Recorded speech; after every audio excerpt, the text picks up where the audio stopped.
The Alt Medicine MD podcast with Dr. Craig Hauser, episode 14.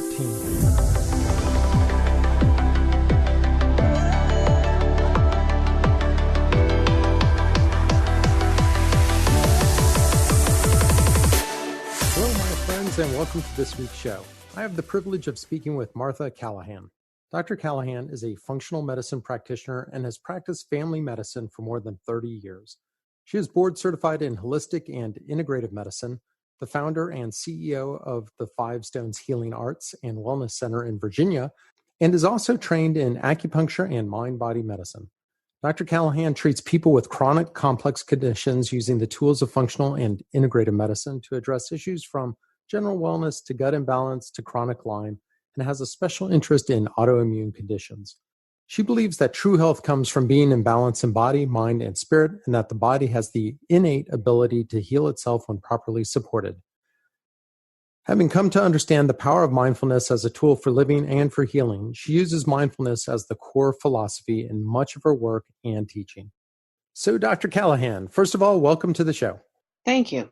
Pleasure to be here. It's great having you. Well, let's dive right in. I'd appreciate it if you'd share your story with us, focusing on our topic today of autoimmune disease and how it impacted you or a friend or maybe a patient's life. Yeah, so autoimmune disease is pretty prevalent, as we certainly know. And I thought what I would do is share a story of a patient I saw a number of years ago who really kind of opened my eyes to this different paradigm. So this was a young teenage girl named Karen. She was 16 and she'd been brought in by her parents because of stomach aches. So she was 16. She was in that kind of awkward teenage phase of life, but her awkwardness was just made worse by her health. She had seen a whole bunch of physicians, specialists, and she'd been diagnosed with a number of illnesses, conditions. She'd had excellent conventional treatment, but nothing had changed.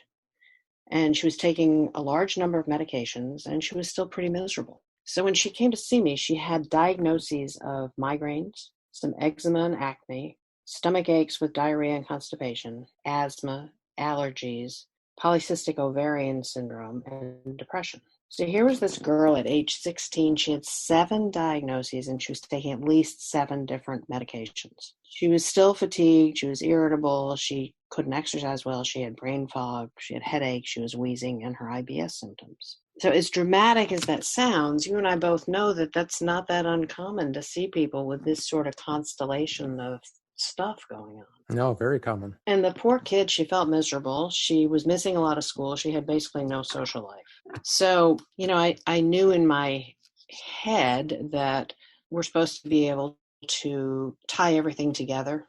So I started looking, and the most interesting thing I found in her was that she had some low thyroid function, not dramatically low, but she did have positive thyroid antibodies.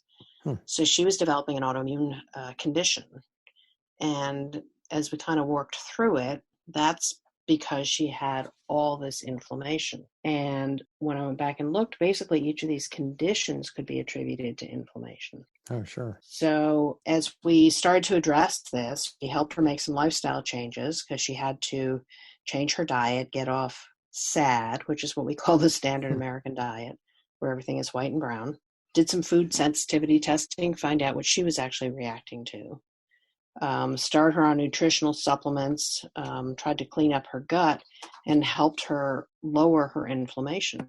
And so over the next couple of months, as I was working with her, her headaches went away, her stomach aches stopped, her digestion improved, her hormones balanced out, her skin cleared up, and her moods improved.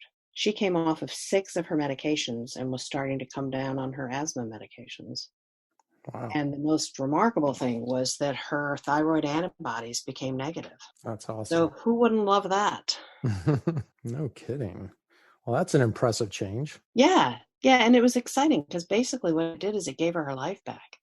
She didn't have 7 diagnoses. She had inflammation. And it was manifesting in these 7, how you and I were trained to call them diagnoses. Yeah, I love that you summed it up.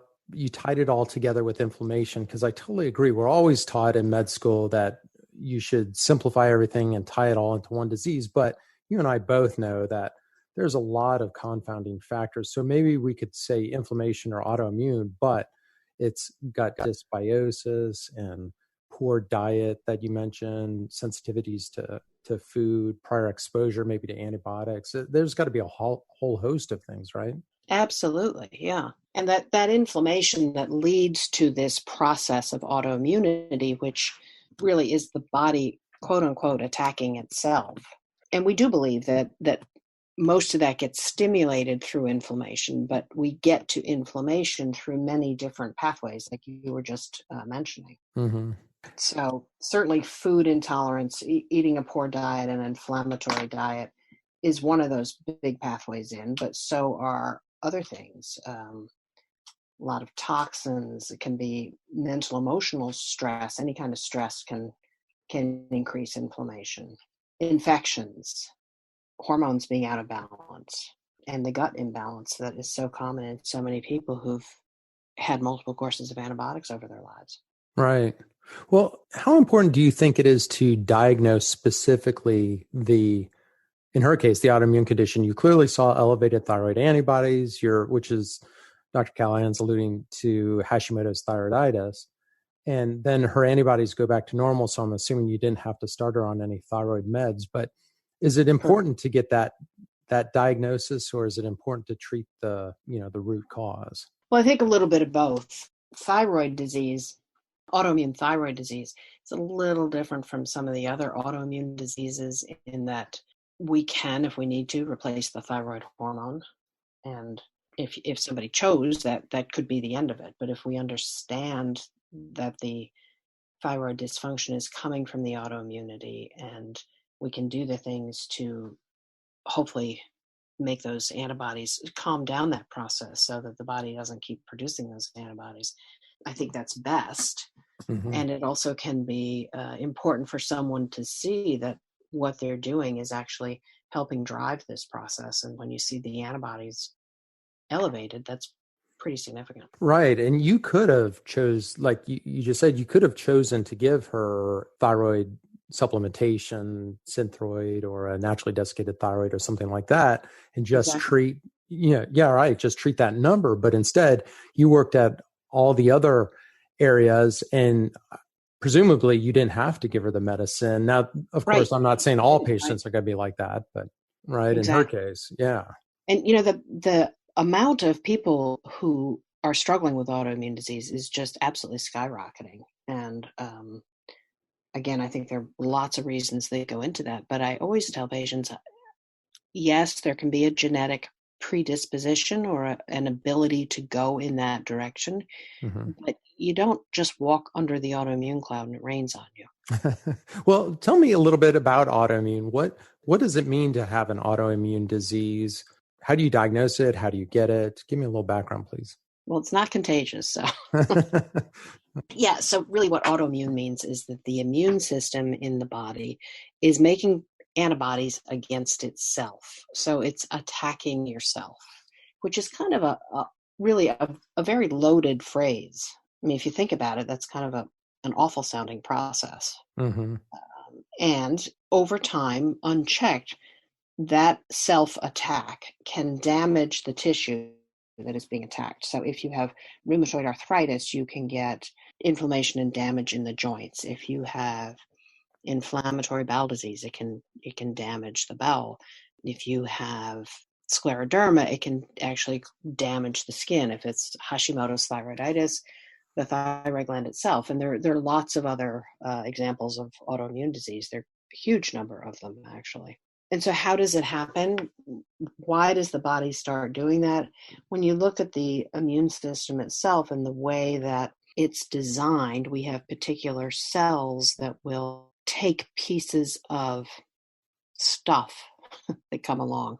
Most likely, let's say it's a bacteria or a piece of bacteria, and it basically presents it to the immune system to say, hey, do we know this or not? Do we know this guy or not?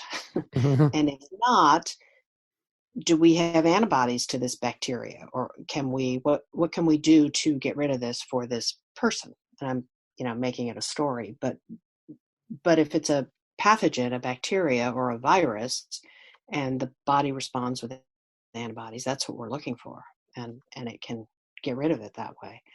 If there's a little piece of, let's say, self tissue in there, and that gets presented to the body, and the body gets confused and makes antibodies to that tissue. That's how that process gets started. Mm-hmm. So one of the really common ways that seems to get started is through what we call leaky gut, and a gut lining that gets inflamed and allows proteins, very often proteins from food or bacteria or other things, to go through that gut lining more easily than it should, gets into the bloodstream and can stimulate the immune system. That's molecular mimicry, right?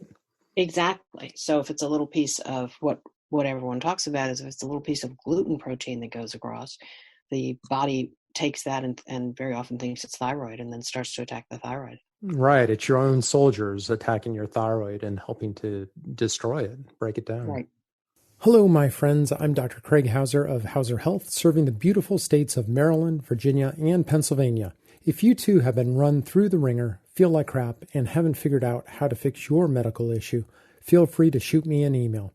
Just head on over to my website at hauserhealth.com, learn about the issues that I can help you with, and then send me an email. It's time you took back control of your health, and I can help you find that path. And now, on with our show.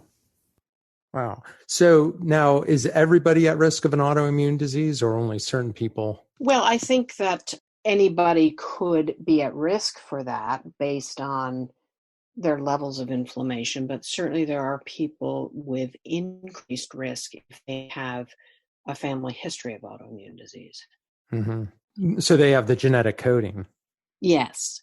And then they always, we're taught that once you have an autoimmune disease, you are more likely to get another autoimmune disease. And I think really when you work that through, that's most likely because the underlying condition that allowed for that to happen hasn't been dealt with. So that process keeps going. The process keeps going. The process of autoimmunity. So the ramped up immune system. So maybe you had thyroid disease, and then if the inflammation isn't quieted down, if the immune system isn't brought back into a little better balance, then it's all primed to attack the next tissue. Oh, I get you. Sure. Now, a common question along the same lines is, why did I get this? And I think the question that a lot of patients are asking is, why did I get this at age 20 or age 40 or age 60? And it's hard to explain that they're turning on their genetic coding that they've already received. Yeah, so you're getting into that whole discussion of genetics versus epigenetics. Right. So the genes that we're born with are just that. But probably the most significant factor in terms of how our genes manifest themselves is through what's called epigenetics. And that's basically what washes over our genes, what in our life, in our environment, is activating the genes, turning them on and turning them off. We used to think of them as kind of more static, but now we know that everything we eat is information that is potentially able to affect our genes that are turning on and off proteins and making the body do this or that. So it makes sense when you think of it that way, that at age 20 or 40 or 60 or whatever, maybe that's the tipping point for a certain person. Exactly. And I think we do see that. I mean, we all have all of these factors in our lives. So we've all had infections, we've all had stress, we've all had food, good nutrients and not so good nutrients. We've all had exposure to toxins. We've all had hormones in our lives that may or may not be in perfect balance. And then based on our genetics and everything else that's going on, where those all come together and meet, it's a different place in each of us where the balance is upset, where we hit the tipping point. And then I might get symptoms at a certain place and you might not. But I like to look at it that way, that it's sort of all these factors coming together and our tipping points are just different. Exactly. So if you're raised on an organic farm out by the ocean with, filtered water and no pollutants versus somebody that's raised next to the railroad tracks and in a factory with polluted water, given the same genetic coding and the same genetic history, the person that is raised with more toxins and exposures is more likely to trigger their autoimmune to turn on earlier than the other person, given everything else. Yes, I would agree with you. Yeah. Right.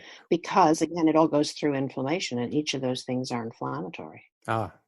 Bingo. The other really important variable, and we are all different in how we handle the stressors in our lives. Everybody has stress, and it doesn't always have to be bad stress. It doesn't have to be something that we think of as a problem. Even good stress creates the same stress response in the body. And there is a point at which the stress chemistry creates inflammation, and that can push the balance too. Good point. So is there anything that as a patient I should be looking for that would make me suspicious that I have an autoimmune disease? I know that's kind of a loaded, open-ended question. Yeah, I think what I see most often is people who have a constellation of symptoms with no clear explanation. I think that's a pretty common road into uncovering this autoimmune situation. People who have had a lot of testing, have symptoms, nothing's been definitively diagnosed. Mm-hmm. But I would really encourage people to trust themselves. People know when there's something that's not right. And just because we can't figure it out and put a name on it right away, I wouldn't give up. Right.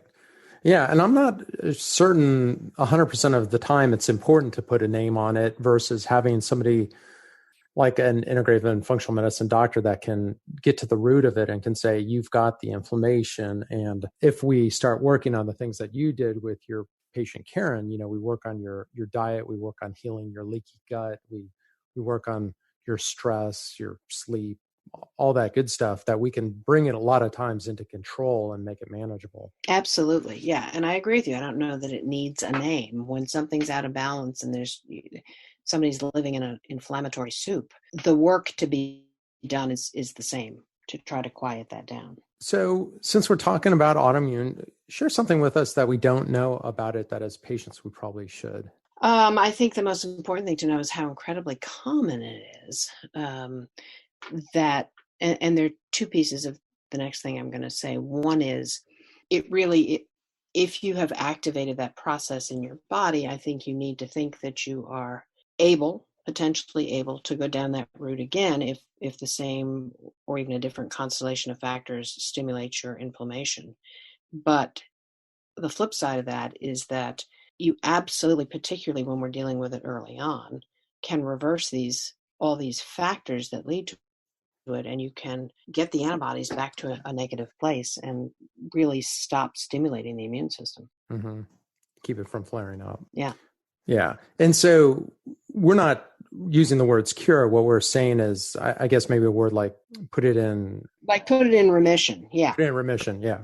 Put it in a quiet state. I think the propensity is still there, because when you think of how the body creates antibodies, that doesn't really go away, but we can just really ratchet it down to where it shouldn't be a player.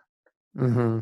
What's one of the greatest lessons you've learned to date about autoimmune? I really look at autoimmune disease as being just such a perfect teaching situation for really looking at the beauty of functional medicine, because functional medicine, as we know, is all about getting to the root cause. I always call it the medicine of why. And when you can peel back like the layers of the onion, then so often we can connect the dots of things that had all looked like separate things. And to me, that's really one of the most interesting and validating and exciting things about this field, because you can change the trajectory of people's health and wellness. And especially without having to use biologic agents, which so many are put on. Right. Humira for their autoimmune disease, and it has so many side effects. It does. And obviously there are people who need those kinds of medications, and thank goodness they exist. But if you can do something about it before you get to that point, you can so often avoid having to use them. Mm-hmm. Because you're right, they all have really significant side effects. I mean, if you ever watch television and see those ads, it's like, why would you ever say yes to that? Well, speaking about bad things, the show's obviously about the benefits of integrative and functional medicine, but like everything in life, it's not all rainbows and unicorns. Tell us the worst moment, something that stands out in your mind, and particularly about autoimmune. Well, I think, and you and I have talked about this, but one of the things that I think is problematic is when people are very determined to just use a natural or an alternative approach with the assumption that anything that's natural is good Hmm. and can't hurt you, which is just not true. All the herbs and plant based medicines and supplements that we use can be fabulous alternatives, but they each have potential side effects, interactions with each other, with pharmaceutical medicines. They're not benign inherently just because they're natural. And I've seen people kind of get into trouble with that. It's one of the reasons I love having an integrative background, because with training on both sides, you can kind of weave it together into a really good solution for each person individually. Yeah, that's a great point. I had a patient not too long ago that was overdosing on zinc. She was taking that medicine that you take when you fly to prevent colds, Uh-huh. and she lost her sense of taste Yep. from that. And it was just simply, a zinc-based medicine. So I totally agree with you that we use them in integrative medicine to maximize results, but we're using some of them in very strong dosages and ways that do have potential side effects if used improperly. Right. And then this is going to open a can of worms that you might rather I not open, but you don't know. Well, there are so many companies making these products and supplements, and there's the whole political issue of how regulated they are and what kind of third party and quality testing they do. And you and I both recommend and use supplements from companies that we know what their quality standards are. Hmm. And but I think you cannot assume that everything that is in your local health food store is necessarily good and pure and free of contaminants and of great quality. Yeah, I completely agree. There was just a online big chain store. I won't say its name, but they just came under a lot of attack for actually knowing that they were selling impure medicines that were adulterated and weren't even what they said they or claimed to be. There's that site, I think it's called Consumer Reports. Is that what it is? Where they will test supplements for whether they have in them what they say they have, and if they have Right. other contaminants. They don't obviously test every company, but if it's in there, I do think you can trust that testing and those results. Hmm. I think it's so important that the supplements that you're taking, because they're unregulated and it's not like a prescription medicine, that they can be adulterated, that they can have foreign ingredients or stuff from overseas that can really make you sick. And I know one company I was talking with, they said that when they reviewed everything that was being sold online under their name, that 80+% of it wasn't their product. Somebody was making fake labels and fake products. So you really need to buy a high That's quality horrible. medicine. It is horrible. Yeah. The good supplement companies that we work with all do really superb third-party testing and quality control. So I Hmm. sort of hate to the fact that they're called unregulated, because yes, they're unregulated by the government, but they're quite regulated internally. So Yeah. Well, let's get off the depressing stuff. So what are you most yeah, fired exactly. up about today? Is there a new herb or technique that's been helping you or your clients, your autoimmune patients? One of the things that I particularly love in thinking about inflammation is this whole concept of the pro-resolvins, which it's kind of like a part of the fish oil that actually helps inflammation resolve. And one thing I didn't know until recently was that the non-steroidal medications that we all use, the Advils and Motrins. Motrin and all the way up through the prescription ones, they actually have a way of perpetuating inflammation. Mm. They may help with the symptoms and decrease it acutely. And I'm not saying that they're not useful, because they certainly are. But if somebody's on them long term, it actually can sort of shift the body into a perpetuation of inflammation, which is really interesting. Oh, very cool. Hmm. All right. So we've been talking about autoimmune diseases. There's a lot of autoimmune diseases, everything from Hashimoto's thyroiditis to ulcerative colitis, Crohn's disease, multiple sclerosis, fibromyalgia. There's even some fringe ones that some doctors don't even recognize that are autoimmune that you and I probably do. A lot of them present with inflammation at its core. I think that's the main focus that you and I Absolutely. Yep.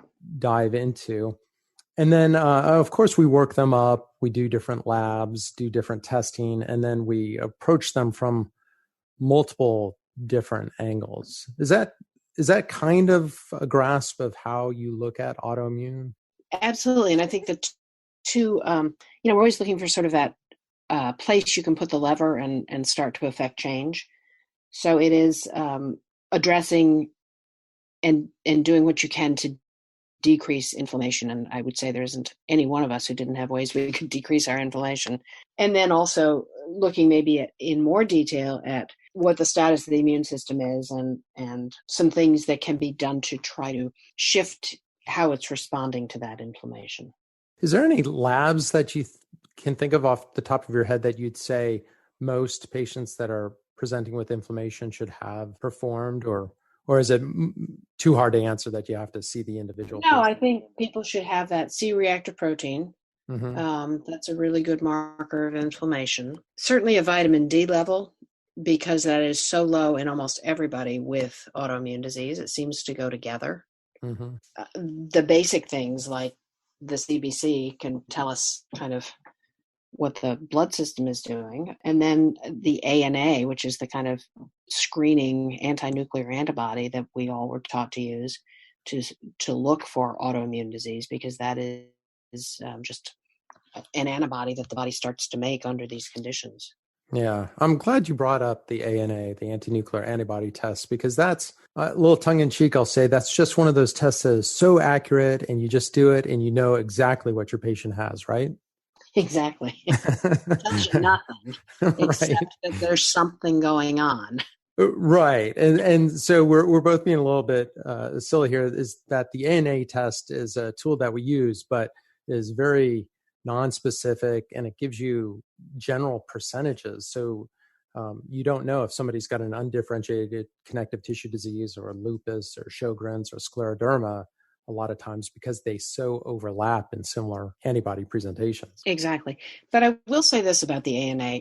I certainly was taught in medical school and training that it's very common. I don't remember the percentages now, but a lot of people walk around with a positive ANA and it's of no significance. Mm-hmm. I think that's a bunch of malarkey. Oh, I'm glad you said that. I do too. I'm not challenging the fact that a lot of people have it, but you don't make antibodies to yourself normally. So if you Right. have an ANA, yes, you might not have any other antibodies.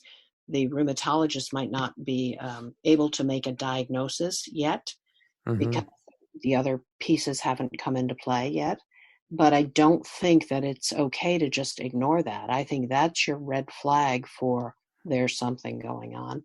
And that's the window of opportunity where we can affect change. Yes, I agree with you. And one thing that patients, even if you don't know the name ANA or anti-nuclear antibody, a lot of times patients will present and say, my doctor said I was positive or barely positive or showing signs of, but then he retested me and said I'm normal. And that's where I always have a problem, is because I totally agree with you. Once you pop positive on that, you've already raised the red flag and said, hey, I'm attacking myself.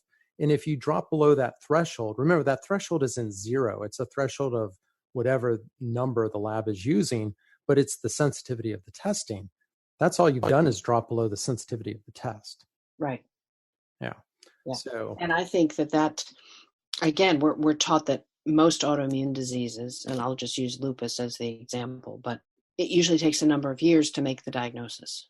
And that can be very frustrating for people because they maybe don't feel well. They have some lab markers off. They have some signs and symptoms and no diagnosis. And that is because it takes a while for the process to get far enough that the definitive antibodies are positive. But just like I said a few minutes ago, I would use that as a golden opportunity to try to go in there and start working on the contributing factors. bingo, right. The worst thing you can do is say, I'll just wait until my numbers show positivity and start on some dangerous medicine. Now is the time to get in there and work on the inflammation.